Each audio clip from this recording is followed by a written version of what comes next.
Hi dear friends, പുതിയ വീഡിയോയിലേക്ക് സ്വാഗതം.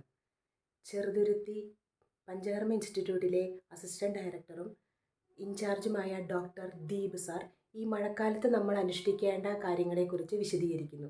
സാറിൻ്റെ വാക്കുകളിലേക്ക് നമുക്ക് പോകാം.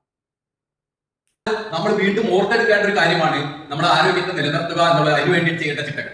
അപ്പൊ ഋതുചര്യ എന്ന് പറഞ്ഞിട്ടൊരു ഇതുണ്ട്. ഋതുക്കൾ 6 ഋതുക്കളാണ് നമുക്കുള്ളത്. 6 ഋതുക്കൾ എന്ന് പറഞ്ഞാൽ ശിശിരോദ വസന്തസ്ഥ ഗ്രീഷ്മ വർഷ ശരത് ഹിമ. ശിശിരം, വസന്തം, ഗ്രീഷ്മം, വർഷം, ശരത്ത്, ഹേമന്തം. ഇങ്ങനെ 6 ഋതുക്കളാണ്. അപ്പൊ അതിന് ചേർക്കുന്ന മരുന്നുകളൊക്കെ ഈ വളരെ ദഹനത്തെ സഹായിക്കുന്നതാണ്. ഉലുവ ഷുഗർ ഉള്ളവർക്ക് പോലും നല്ലതാണ്. ഷുഗർ ഒക്കെ ഉണ്ടെങ്കിൽ ഉലുവയുടെ അളവ് കുറച്ചും കൂടി കൂടുതൽ ഇടാന്നുള്ളതാണ്. ഈ ആശാടി, ജീരകം, തിപ്പരി, ചുക്ക്, കുരുമുളക്, വിടാലരി, കുറുന്തോട്ടിയുടെ വേര്, ചെറുള വേര്, ഇന്ദുപ്പ്, കടുക്, ചെറിയ ഉള്ളി, നെയ്യ്, ഇതൊക്കെ ഇട്ടിട്ടാണ് നമ്മൾ ഈ ഔഷധ കഞ്ഞി ഉണ്ടാക്കുന്നത്. അപ്പൊ ഇത് ദഹിയൊക്കെ കുറച്ചും കൂടി നന്നായിട്ടുണ്ടെങ്കിൽ ദഹനത്തിനെയും കൂടി ശരിയാക്കി എടുക്കും. ഞാൻ പ്രാക്ടിക്കൽ ആയിട്ടുള്ള ഒരു അനുഭവം എന്ന് വെച്ചാൽ ഈ മുളക് പൊടിയുടെ ഉപയോഗം നമ്മുടെ നാട്ടിൽ ഭയങ്കര കൂടുതലാണ്. അതുകൊണ്ട് എരിവുണ്ടാവും, മനസ്സിലായില്ലേ? ഈ മുളക് പൊടിയുടെ ഉപയോഗം കുറയ്ക്കും. അത് പ്രത്യേകിച്ചും ഈ സീസണിലൊക്കെ നമ്മൾ ശ്രദ്ധിച്ചു കഴിഞ്ഞാൽ ഏറ്റവും നന്നായി. നമ്മുടെ പൊതുവെ ആരോഗ്യത്തിനൊക്കെ ഏറ്റവും നല്ലതാണ് കേട്ടോ. ഈ ഇതിന് ഷുഗർ പോലുള്ള രോഗങ്ങൾക്ക്, ഈ ഹൈപ്പർ പ്രഷർ പോലുള്ള രോഗങ്ങൾക്ക് ഒക്കെ ഈ മുളക് പൊടിയുടെ ഉപയോഗം കുറച്ച് ഏറ്റവും നല്ലത്.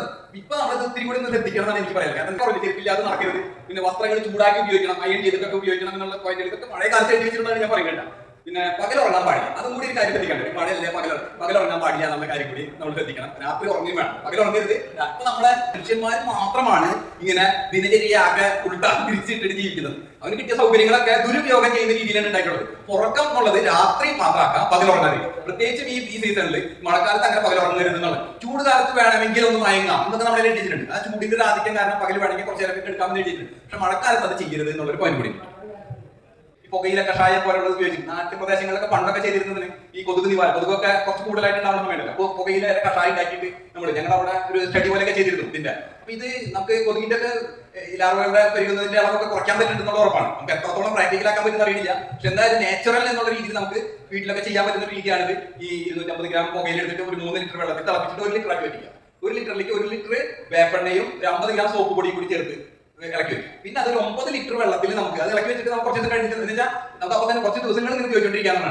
ഒരു 9 ലിറ്റർ വെള്ളത്തിൽ അത് കിട്ടും. നമ്മൾ കുറേശ്ശെ ദിവസം അടിച്ചോണ്ടിരിക്കണമെങ്കിൽ പ്രാവശ്യം അടിച്ച് ഒരു 3 ദിവസം കഴിഞ്ഞ് പോകണം, പിന്നെ വീണ്ടും അടിക്കാൻ നമുക്ക് ഒരു മാസം വരെ നമുക്ക് തള്ളിത്തിക്കാൻ പറ്റുന്ന രീതിയാണ്. ഇത്രയും സിമ്പിൾ ആയിട്ടുള്ള ഒരു ഇതാണ്. ഈ ജൈവ എന്നുള്ള രീതിയിൽ ഇത് മറ്റുള്ളവരൊന്നും കേടുവരുത്തില്ല. അപരാജിതാധൂപം എന്നുള്ളത് അത് ഈ കോവിഡിന്റെ ഒക്കെ കാലത്ത് നല്ല ഗവേഷണങ്ങളായിട്ട് കൂടെ നടത്തിയിട്ടുണ്ടായിരുന്നു. അപരാജിതാധൂപം എന്നുള്ളത് അത് നമുക്ക് സിമ്പിൾ ആയിട്ട് ഈ ഗുഗ്ഗുലു, കരിജീരകം, കടുക്, വെള്ളുള്ളി, ആര്യവേപ്പില, മഞ്ഞൾ ഇതിട്ടിട്ട് വേണമെങ്കിൽ നമുക്ക് ചെയ്യാം. വീട്ടില് കുന്തിരിക്കോ അങ്ങനെയുള്ളതൊക്കെ ഇട്ടിട്ട് നമുക്ക് വേണമെങ്കിൽ ഇത് പുകയ്ക്കൽ ചെയ്യാം. അതും നല്ല കൊതുക് നിവാരണത്തിനൊക്കെ ഏറ്റവും നല്ലതാണ്.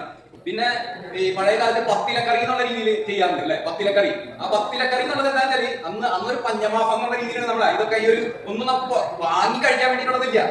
അരിയൊക്കെ വേണമെങ്കിൽ വാങ്ങണ്ടാവും, ബാക്കിയുള്ളതൊക്കെ വാങ്ങിയെടുക്കാൻ വിഷമാണ്. അപ്പൊ പറമ്പിൽ സമീപത്തൊക്കെ ഉള്ള സാധനങ്ങൾ എടുത്തിട്ട് അതിന്റെ ഇലകൾ, താഴെ അങ്ങനെയുള്ളതൊക്കെ എടുത്തിട്ട് നമുക്ക് കറി വെക്കുന്ന രീതിയിൽ മത്തൻ, കുമ്പളം, തഴുതാമ, ചീര, ചേന, പയറ്, തകര ഇതൊക്കെ ഇട്ടിട്ടാണ് നമ്മൾ ഇലക്കറി പലതും പല രീതിയിൽ ഇട്ടിട്ട് നമുക്ക് കറികൾ ഉണ്ടാക്കാം. അപ്പൊ ഇതൊക്കെ ദഹനത്തെ സഹായിക്കുന്നതാണ്. ഒരു ബുദ്ധിമുട്ടില്ലാതെ ദഹിച്ച് തീരും എന്നുള്ള ഒരു ഗുണമുണ്ടൊക്കെ പല പ്രാവശ്യങ്ങൾ ഓരോ ദിവസങ്ങളിലും നമ്മൾ ഇതുപോലെ വിശേഷപ്പെട്ട സാധനങ്ങളായിട്ട് ഉണ്ടാക്കി കൊടുത്താൽ എല്ലാവരും കഴിക്കും എന്നുള്ളതാണ് എനിക്ക് തോന്നിയിട്ടുള്ളത്. നമുക്ക് വേനൽക്കാലത്തൊക്കെ ഉണ്ടായിട്ടുള്ള ദുഷ്ടികളൊക്കെ മാറി മഴക്കാലത്തേക്ക് പ്രവേശിക്കുന്ന സമയത്തൊക്കെ നമ്മൾ ആവണക്കെണ്ണൊക്കെ ഉപയോഗിച്ചിട്ടൊന്ന് വയറിറക്കുക. ആവണക്കെണ്ണ നമ്മൾ പ്രാക്ടിക്കലായിട്ട് ഞാൻ പറയുന്നത്. ശരിക്കും ആയുർവേദത്തിൽ വസ്തി എന്നുള്ള ഒരു പ്രയോഗം ഇതിൽ പറയുന്നത്. പക്ഷെ വസ്തി ചെയ്യാൻ അത്ര എളുപ്പമല്ല. എല്ലാവരും വസ്തി തന്നെ ഇനിമ പോലെ മരുന്ന് ചേർത്തിട്ടുള്ളത് ചെയ്യാൻ തന്നെ അത്ര പ്രാക്ടിക്കൽ. അപ്പൊ അതിന് ഈക്വലന്റ് ആയിട്ട് നമുക്ക് ആവണക്കെണ്ണ ചേർത്തിട്ട് ആവണക്കെണ്ണ ചേർത്ത് നമുക്ക് കഴിക്കാം. ആവണക്കെണ്ണ പാലിൽ ചേർത്തിട്ട് എങ്ങനെയെങ്കിലും ഒരു 20 മില്ലി അല്ലെങ്കിൽ 30 മില്ലി, അതിന് കുറച്ച് മുതിർന്നവർക്കാണെങ്കിൽ 20 മില്ലി 30 മില്ലി വരെ നമ്മൾ സാധാരണ ഉപയോഗിക്കാം. രാവിലെ ഒരു 6 മണിക്ക് അത് കഴിച്ചു കഴിഞ്ഞാൽ നമുക്ക് ഒരു 9:10 ആകുമ്പോഴേക്കും പറ്റുന്നൊക്കെ പോയി ശുദ്ധി വരും. വയറുപ്രയോഗം പനി വരുമ്പോ തന്നെ നമുക്ക് അറിയാം പനി വരാൻ പോകുന്നുണ്ട്. ശരീരത്തിൽ ഒരു ചെറിയൊരു ബുദ്ധിമുട്ട് തോന്നാം, ടെമ്പറേച്ചർ തോന്നാം, ഒരു സുഖമില്ലായ്മ തോന്നാം. അപ്പൊ നമ്മള് പെട്ടെന്ന് പാരസെറ്റമോൾ കഴിക്കാവുന്ന ശീലമാണ് പൊതുവെ ഉള്ളത്. അതൊന്നും മാറ്റിയിട്ട് നിങ്ങൾ അമൃതോത്തര കഷായം കുടിച്ചോ. ഞാൻ എന്താ വെച്ചാൽ നല്ല അമൃതോത്തര കഷായത്തിന്റെ പൊടി വാങ്ങി വെച്ചിട്ടുണ്ട്. അത് എടുത്തിട്ട് തിളപ്പിച്ച് കുടിക്കും. അത് ഒരു ദിവസം തന്നെ 4-5 പ്രാവശ്യം കുടിക്കും. അപ്പൊ ഒരു 100 മില്ലി വീതം നമ്മൾ 4-5 പ്രാവശ്യം കുടിക്കുമ്പോഴേക്കില്ല 2-3 മണിക്കൂർ ഇടവിട്ടിട്ട് അന്നത്തെ ദിവസം കൊണ്ട് പനി മാറും. നമ്മുടെ വളരെ ഫലപ്രദ നമ്മുടെ പറമ്പിലൊക്കെ ഉണ്ടാവുന്ന സാധനം. എത്ര 3 മാസം നീണ്ടു നിൽക്കുന്ന ചില ചുമക്കാര് നമ്മുടെ അടുത്ത് വന്നപ്പോ ഈ ആടലോടത്തിന്റെ വാട്ടി പിഴിഞ്ഞ് തേൻ ചേർത്തിട്ട് കഴിക്കാൻ പറഞ്ഞു. അതോടുകൂടി മാറിയത്.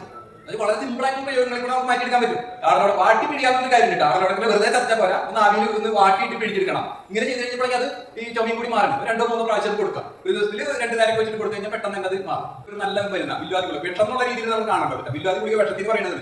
അപ്പൊ അത് നല്ലതാ. അത് നമുക്ക് മഴക്കാലം വരുന്നതിന് തൊട്ട് മുമ്പ് വേണമെങ്കിൽ കഴിക്കാവുന്നതാണ്. ദിവസം ഓരോ ഗുളിക വെച്ച് കഴിച്ചു കഴിഞ്ഞാൽ ശരീരത്തിൽ ഉണ്ടാവുന്ന ഈ അസിഡിറ്റി പോലുള്ള പ്രശ്നങ്ങളൊക്കെ ഇല്ലാതിരിക്കുന്നു എന്നുള്ളതാണ് അതിന്റെ ഒരു ഗുണം. പൊതുവെ രോഗങ്ങൾ വരുന്നതിന് നമുക്ക് തടുത്തു നിർത്താൻ പറ്റും. ഇങ്ങനെയുള്ള മുമ്പ് എഴുന്നേൽക്കുന്നത് 5 മണിക്കൊക്കെ എണീറ്റാൽ നല്ലതന്നെ. 6 മണിക്ക് മുമ്പ് എഴുന്നേൽക്കുക. നമുക്ക് എല്ലാവരും എടുത്ത് പറയാൻ പറ്റുന്ന കാര്യമായതുകൊണ്ട് ഞാൻ പറയുന്നത് 6 മണിക്ക് മുമ്പ് എഴുന്നേൽക്കുക.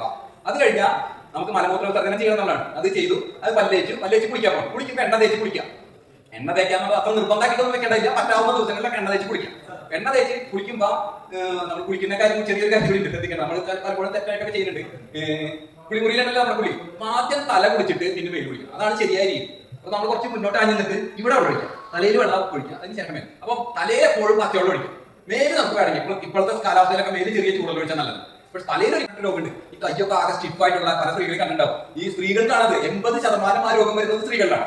ആ റുമറ്റോഡ് ആർത്രൈറ്റിസ് വരുന്ന സ്ത്രീകളൊക്കെ എല്ലാവരും ചോദിച്ചു കഴിഞ്ഞാലും എല്ലാവരും പറയുന്നത് കുടിച്ചാൽ നന്നായി തോട്ടാറുണ്ടായിരുന്നില്ല. അപ്പൊ അത് നമുക്ക് എത്തിക്കണം. അപ്പൊ കേരളത്തിലാകുമ്പോ എല്ലാ ദിവസവും പരിമിക്കുന്ന ഒരു ശീല സ്ത്രീകൾക്കുണ്ട്. ഇത് തമിഴ്നാട്ടിൽ പോയാലോ കർണാടകത്തിലോ ആന്ധ്രയിലോ നോർത്ത് ഇന്ത്യയിൽ പോയാലോ ഇല്ല. അവിടെ ഉള്ളവർക്ക് റുമറ്റോഡ് ആർത്രൈറ്റിസും കുറവാണ്. ഇവിടെ നമ്മൾ കുളിച്ച് രോഗം ഉണ്ടാക്കുന്ന ഒരു ഗ്രൂപ്പുണ്ട്. ആണുങ്ങളെ സംബന്ധിച്ച പ്രശ്നമില്ല.